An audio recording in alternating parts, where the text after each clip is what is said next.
Hello friends मु हेमंत आपण मानक स्वागत Odia technical tips YouTube channel को।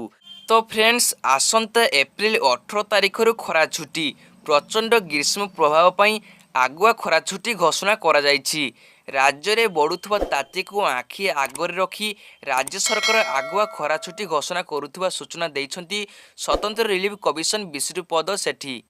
गत किछि दिन हेले राज्यर अनेक सहर रे तापमात्रा 40 डिग्री उपरे रोची जा फल राज्यवासी को हतसंत हेबाकु पड़ुछि। बढ़ुथिबा रुद्र ताप को नजर रखी कोमलमती शिशुओं पई एही घोषणा करिसेंती राज्य सरकार। तो फ्रेंड्स आपण माने पूर्वरु जानिथिले खरा को नजर रखी समस्त सरकारी और बेसरकारी स्कूल को एप्रिल 2 रु सकाळिया स्कूल करिया घोषणा कराइतिला, किंतु एबे तापमात्रा को लक्ष्य रखी आसंता एप्रिल 18 तारिख रु खरा छुट्टी पड़िया को जाउछि।